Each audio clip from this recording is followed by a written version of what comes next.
Hello, everybody, and welcome back to another edition of A Handful of Hope. I'm so happy and grateful to have Sarah Makris with us here today, who is a career success coach who helps senior executives, C-suites, and entrepreneurs build memorable personal brands so they can attract their dream role where they are recognized for their knowledge and expertise. She has more than 20 years corporate affairs working for some of Australia's most well-known brands and high-profile CEOs and directors, and knows what it takes to stand out in your industry as a credible leader and break through to the next level. Today, Sarah uses her knowledge and her own experience creating a business and personal brand to successfully coach her local and international clients. Sarah, welcome and thank you so much for being here. Thank you. It's a pleasure. Yes, and we were telling, a lot of listeners here in the US, Sarah's in Melbourne, and Melbourne is now officially COVID free as of this recording, February 25th, 2021. Yeah. So folks, stay in there. There is hope. Light is at the end of the tunnel. Sarah, what's it like to go back to normal? Oh, it's wonderful. It's just wonderful. It was, we had a big lockdown. In fact, I think Australia was Melbourne was one of the harshest, along with Wuhan, in terms of lockdowns. We were locked in for about 3 months and couldn't leave our house for more than an hour. We had 5K walk around you. You couldn't go further than 5Ks. But then when it slowly started coming back to normal, it was just so nice to go to a restaurant and go to watch your kids play sport, all these things that you just take for granted. And but then also, I suppose, along comes with that is all the busyness that comes with it too. So I was reflecting yesterday thinking, gosh, it was nice when we had that time to just be at home and no pressure. It's like a big pause in life. Yeah. But it is nice to get back to normal as well. Do you find that you are appreciating aspects of human interaction in a way that you didn't before? Yeah, definitely. I think particularly with my children, that's been really nice. And just seeing, I think the other thing that I've really appreciated is that you actually get to see a lot more of people. Like when you don't have to go through the whole busy meeting, and you actually get to see people. I know it might sound a bit funny with Zoom meetings, but you actually do get to see the real person a bit more. People, they don't feel like they have to put makeup on or dress up as much. So I definitely appreciated kind of getting a bit deeper with people. And I've noticed my group particularly, I feel like my group's got smaller because they've got more deeper relationships. I have to ask, how is hugging now? I feel like the hugging thing. Oh my God. It's such a funny thing. Like I ran into a friend who I hadn't seen since this whole thing about, I don't know how many days ago it was, in passing, but I hadn't seen her since last year. And I'm a hugger and I wanted to hug, but then there's this awkward, like, oh, are you hugging? Are you not hugging? Like, what are we supposed to do kind of thing? What is it like to be able to go back to hugs again? It's really, really nice. And I think I felt that too with my mum. My mum had a brain tumor about 5 years ago and she's been in remission. But I wanted to hug her so much when I did see her during the sort of lockdown phase. And then I feel like, oh gosh, I shouldn't. But now I just feel like, yeah, big hugs. So yeah, it's a really good feeling. And it's really nice not to have to do that. Oh, do I, don't I? Yeah. Just feel like you do whatever you feel like doing now. It's a really good feeling. Yeah, it is. It's such a strange thing. It's like you're going through this whole thing and you can feel your body wanting to do something and then your mind's going through this other thing. But the funny thing is you look at the other person and they have this weird look on their face and you're thinking, well, that must be how I'm looking right now. It was the way they're looking at me. Yeah, it's so true. That was definitely one of the weirdest things. Although people are still doing that. And I think it happens too. I've noticed it happen a lot with the handshake even. People are still like, oh, is that still allowed? Or Yeah. Quickly we've changed. Yes. When we had outdoor dining open back up not that long ago, I'd gone for a walk with a friend and oftentimes we'll get a beer at the end of the walk and ran into someone who I hadn't seen in a very long time. And he like stands up and comes over to shake my hand. So then I go to shake his hand. I was, oh wait, we're not supposed to shake hands. And he realized it. And so then he goes to give me a fist bump. And then I was like, oh, fist bump's awkward. So then I have my cup in my hand. So I go to cheers him instead. It's just, it's the funniest thing. It's like a dance, isn't it? Yeah, it is. It is like that. It's like back to when you were kids and you had those awkward times at school dances and you're sitting over there and there's one on one side. And should I go over there? And you're kind of awkwardly moving. It feels like that in a way. Yeah. It's so true. They'll do some research on us, in 100 years and think they had this weird way of interacting. Yeah, it's all... So Sarah, I know when you and I had talked beforehand and you were telling me about this really cool process that you walk some of your clients through about helping them really uncover their life story. I wonder if you might touch on that a little bit, because I think it's such a beautiful journey that it sounded like you lay out for them. I do. And I think it's funny, when I do this with my clients, everyone is so different and so unique. And I learn something fascinating about each one of them. And even the ones who think they're really boring, they're never boring.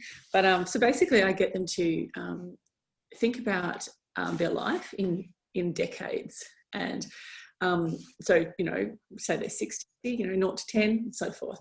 And then I get them to think about, for each decade, things that, big milestones that happened, any emerged beliefs that came out of that, any friendship values that you developed, bad things that happened, just basically anything that happened and also what were your hobbies and interests at that time. And who was really important in your life at that time. So just really sort of pulling it all out. It normally I find it interesting because a lot of people will initially think, oh, that looks just too much, but people love to do it once you actually have that finished product where you think, wow, there's my life on a page. Wow. And all these things. And you start seeing patterns that people make, or sort of, you start seeing patterns over the whole period of their life, and themes that come out. And often they're things that might have been suppressed. So it might be passions that you had when you were younger. And, there's a big gap. I often see this actually. It's a big gap in, say, 30s to 40s where they haven't even thought about that passion. But they might come back to it, and it might be something that's actually been really important. Like something I often see is a real passion for sport that comes out through that, or service. And then you've got other ththings that come out like, resilience or lessons that you've learned, such as I need to do things for myself, or, just it's a fascinating story, and it's a fascinating exercise and when you've done it, you look at it and you think, wow, look at my life. And then things become a lot clearer, and it also makes it much easier for you then to draw or to write your professional story. Do you find that there are areas that come up for people where they find that are areas that are super important, but are areas that they are not paying attention to, not focusing on? And I'll preface that by saying it's really fascinating talking to business owners and leaders and entrepreneurs, because so much of that ethos is about the grind and about being busy and about the hard work and about the long hours and it's really curious in this last year. I feel like more people are having that introspective space of, wait, what and who really matters most to me? And I'm just curious, does that kind of stuff come up when you're sitting down with your folks and they're doing these processes? Yes, it does. And I think what it really highlights to them is if they've gone off track with what's really sort of true to them. And I think that's easy to do, especially as you progress in your career or your business, and you start thinking, you sort of get on that mouse wheel. Is that what it's called? Mouse wheel. Yeah. And you start, hang on. And I think this does happen. I do see this happen sometimes when you've progressed very far in your career, and you're either, say you're an executive in an organisation, and all of a sudden you're not actually enjoying your job at all, but the money's great. And I often hear it. One of the ways I can tell is when people talk a lot about a job they've had previously and how much love and passion they had for that. And then I don't see the same discussion reflected about that job that they're in, but the money's great, and then they want the next job. And that is a real aha moment for people, because I think they sort of think, well, money, and I think most people do get to that point at some stage where they realize that if they don't love the job, the money really doesn't matter at all. So that's definitely something. How do you navigate that piece with them? Because it's like, it seems like we have it kind of shoved in our face so much that this is, you're going to school to do this. Like, it's almost like if you really step outside of higher education, you think about it, it's the promise. It's like a small business loan, essentially, right? I'm going to pay this money for education, especially in the US. I mean, it could be a large business loan for what we're charging with schools now. And with the promise that if you go and do this, then you'll have a better job. So you'll make more money and it'll make your life better.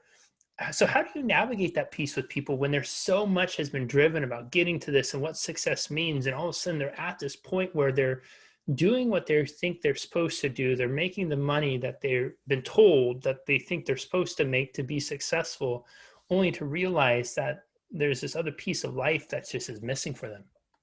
Yes, and it's funny because I've been through a very similar situation in terms of being in a role where I just was earning a lot of money, but I did not like it at all. And I think, and so I often, when I'm talking to my clients, it's about what's actually your goal? Like, what do you actually see your life looking like in 5 years? What does that involve? What kind of job is that? And what really kind of get to explore, what are the things that you love doing every day? What gives you energy? And so understanding that first, and then thinking, well, how do you look at your skills and the things that you're actually passionate about? And then look at what the role might be after that. It's because you can find, I believe you can find a role that fits for you at any level, because you've got that experience and you can keep going. But if you're not interested in, say, office stationery, because and you're running a big, operations of a business for that, then there'll be but there might be something else that drives you in that. Maybe it's the people, maybe it's the industry, maybe it's the type of role, and you could find something within your passions, and just, realign yourself. I often work with people who want to transition out of an industry and into something that really drives them, like technology is a big one at the moment. I'm curious what comes up for the energy question, because I catch myself sometimes saying, I feel tired, I am tired, but when I really am present, I'll stop and say, am I tired? Do I feel tired, or am I just needing energy? And it's interesting because often when I ask the energy question, that inevitably is true, because it seems that usually I feel the most tired after, within a short window of after waking up. Yes, and, yes. I've been doing something that's really like a high focus thing. And so my brain is it's hit that fatigue thing. Yeah. So I'm curious what comes up for your folks when you ask them the energy question. And I think I love that you're asking that question, because I think that so many of us do suffer through that belief of being tired. Yes. And really what's really going on is there's this absence of energy, and what we need is not so much we're tired, it's that we need some sort of energy. Yes, I totally agree with that. And it was funny, before I got on this call with you today, I'd woken up and I'd had a disruptive night, and I was thinking, I'm a bit tired. But I knew that the minute I got on the call with you, that because I love to talk to people and I love to have great conversations, that I would get that energy. Yeah. And it's the same, because I know where my energy comes from. And I see this with people that I coach is where does your energy come from? And often it's from leading people.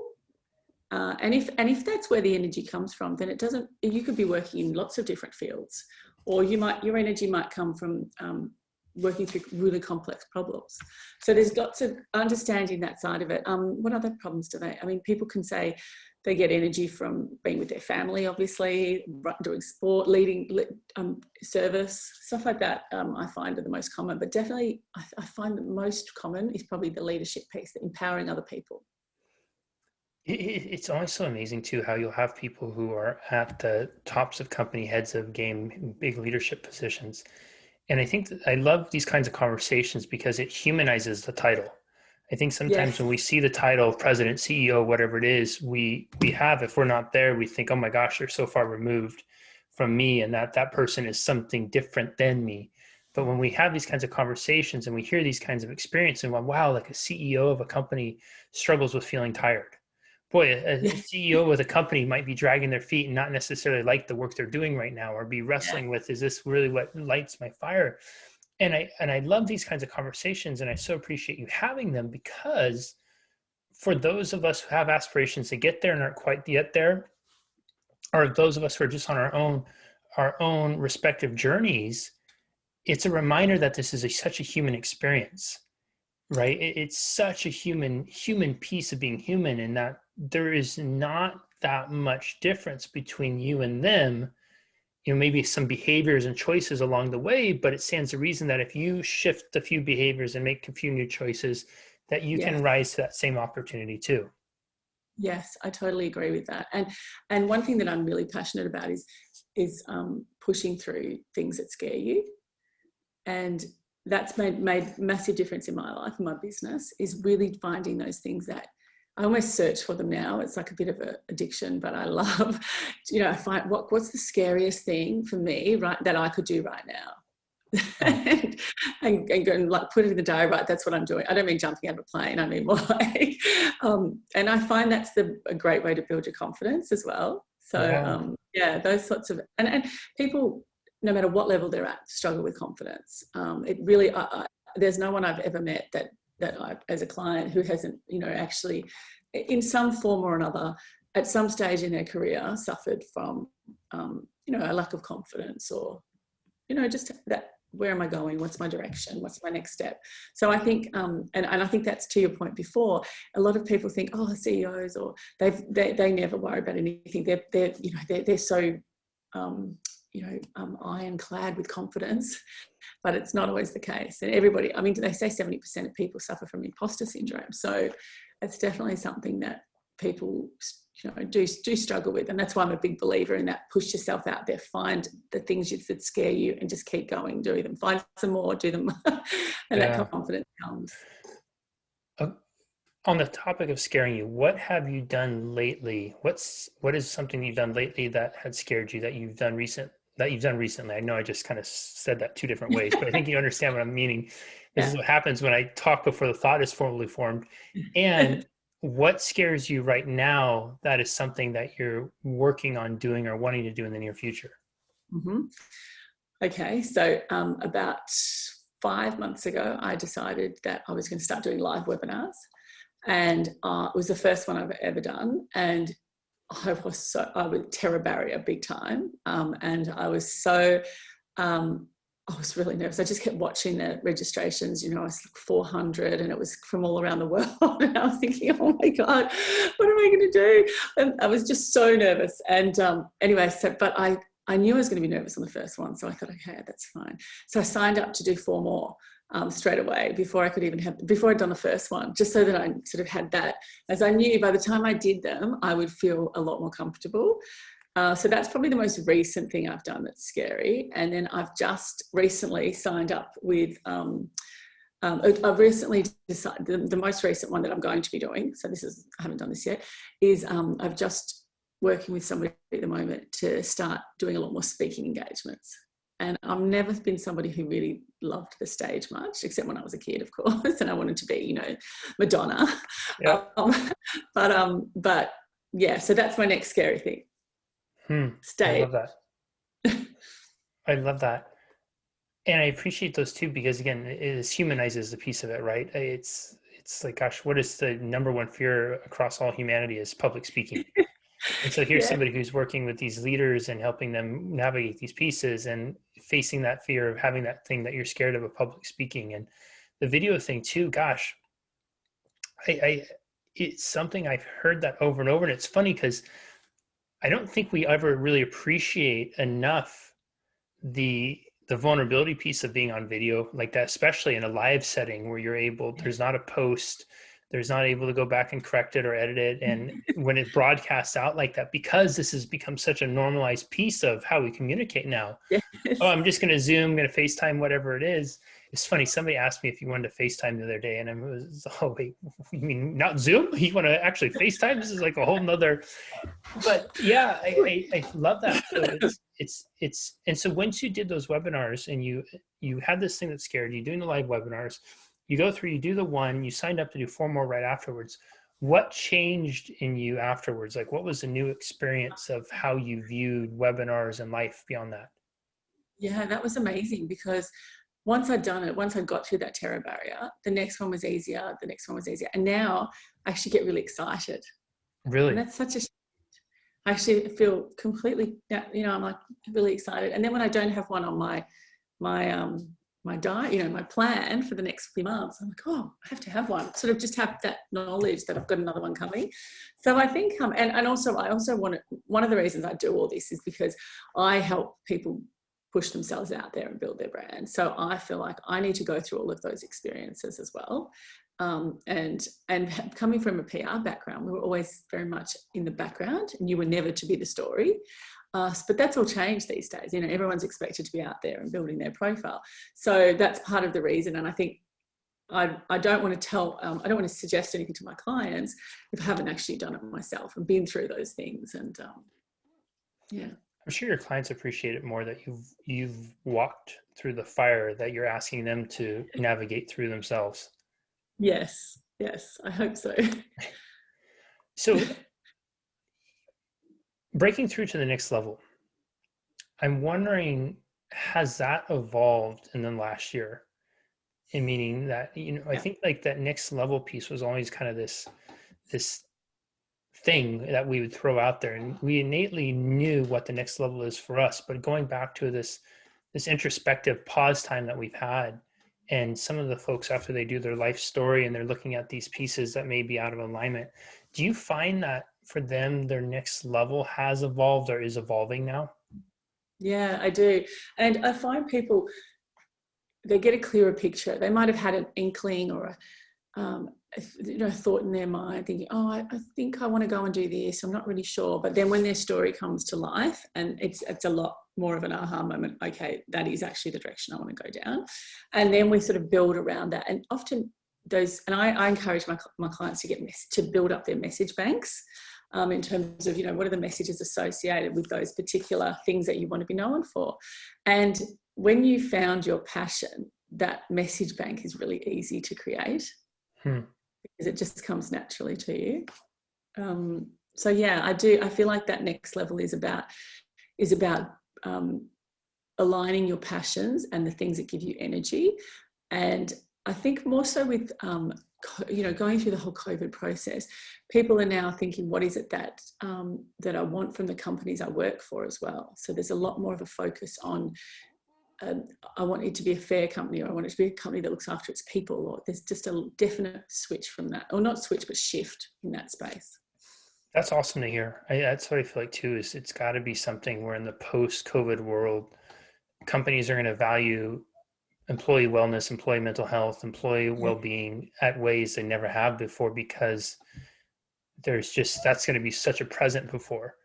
And it is interesting, like having this pause about having that, what matters most to me, what does that mean going forward? That's awesome to hear that's already in the dialogue right now. Yeah, definitely. Yes. It's probably the thing I hear the most actually from my clients is, I want a company that does this, and I want to be this for my people. Which is special. This, I'm curious, what is the this that they want to be? Empowering, a strong leader that brings the best out of people, and that is able to bring themselves and the company to work, rather than just the company when they front up in front of their people, and just bring people along for the ride, be the best leader they can be. I think the people I deal with really have a passion for wanting to be the best they can be, but that also extends to bringing the best out of other people. I'm curious too, so they want to bring the best out of other people. What do the people that they lead, I'm wondering what they think the perception is of the people they lead. They're looking at them as, oh, they're just the boss doing their job, and they're not really seeing that this is somebody who they're deeply passionate about trying to elevate and bring the best out of them. Yeah, I think that when you are authentic and you're an authentic leader, that people come along for that journey as it is, and they engage with you because you've actually brought your real self to work, and you've brought and you show your vulnerabilities, and I think that's when people say, okay, well, I see that my leader, it's a two totally different people, if you can imagine. If one's just coming to work as a boss, do this, do that, get this done, very transactional, and then one that actually communicates with you, cares about you, wants to know where you want to go next. It's really engaged in your plan, your career plan. So I think there's a lot more of awareness. I mean, look, don't get me wrong, I still hear about terrible bosses.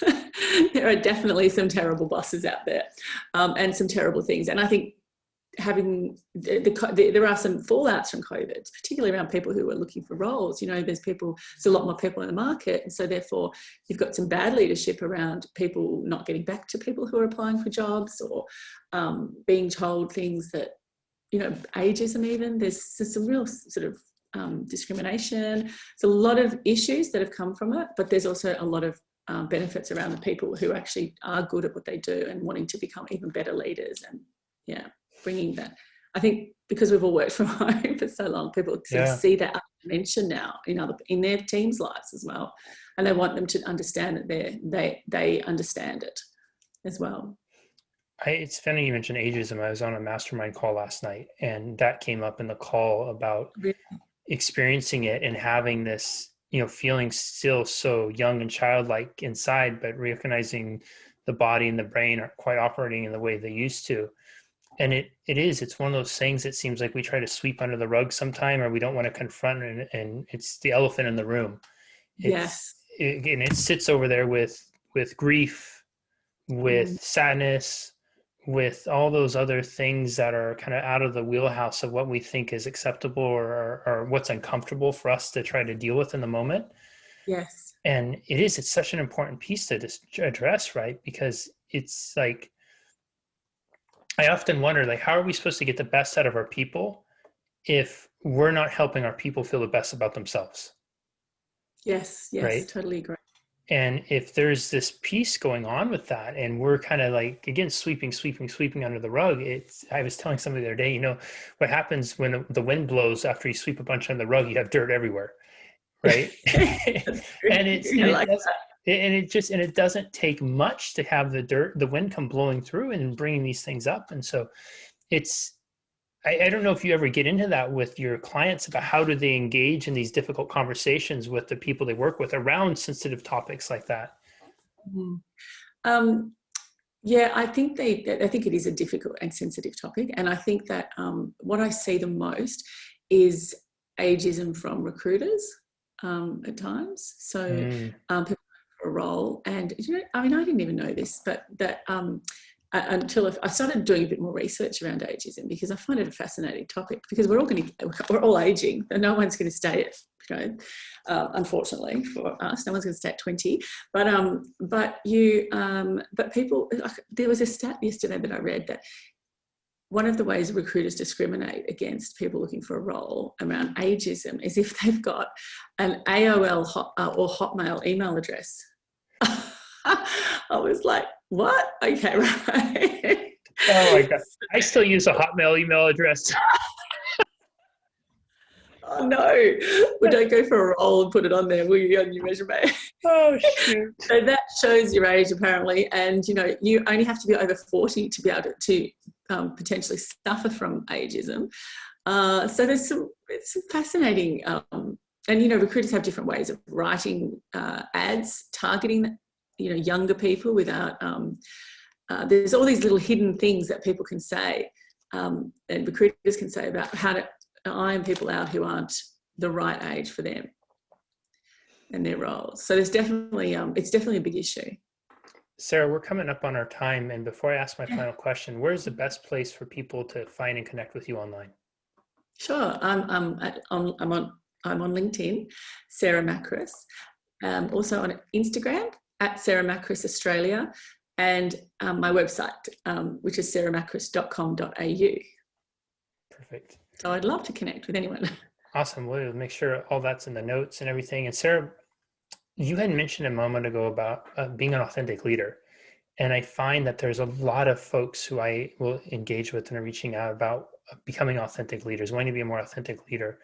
I'm curious with you, for you, if you wouldn't mind sharing just one or two traits, characteristics that you see these leaders exemplify who are really acting as authentic leaders. Yeah. So one is critical is communication, being a good communicator. And the other one is, and this comes to good communicating as well, and trust, obviously. People have to know that they can trust you. Trust is such a critical part, and they learn to trust you through lots of different interactions. And so that's about, being true to your word, being a good communicator, caring about them. So those two are very important. But just on the one tip that I see with some people is often, if you have conversations with people, and no matter how busy you are, when you're a leader, it's important to not just be the transactional leader, I need this done, I need that done, but always taking that time to understand where someone's coming from that day. How was your day? How was your weekend? Tell me a little bit about it. It takes 5 minutes, but it has a massive impact, ROI, massive, compared to, can you get this done? And there's nothing that comes back. I love that. Boy, everybody, are you going to want to rewatch and re-listen? We did a fun and journey today with Sarah. We started about reminding us all that Melbourne is COVID-free as of this recording. So there's hope out there. Stay the course. Continue to push forward. There's light at the end of the tunnel. And we talked about what it was like to be back to hugging and being able to be present with one another again and engaging those small human interactions that maybe we once took for granted, but now that we're coming back out of this time, the things that we value most, getting away from the awkwardness of the junior high school dancing and getting back to the human connection and ability to show affection that we all love and appreciate. To going into really what has leadership and how has leadership has changed and evolved and how is it evolving, looking at our life stories and what do we discover when we write our stories down on paper, and what do we find, what passions are we suppressing, what kind of leaders do we want to become, and what does authentic leadership look like, and how can we communicate better and build trust more with our people. Sarah, this has been such an incredible story and journey to be on with you today. Thank you so very much for sharing so generously. And thank you for starting your day with us. I know it's early over in Australia right now, and just deeply appreciate you being here. Thank you. Thank you. It was a pleasure. Absolutely. We will see you next time, everybody, on another edition of A Handful of Hope. Bye-bye.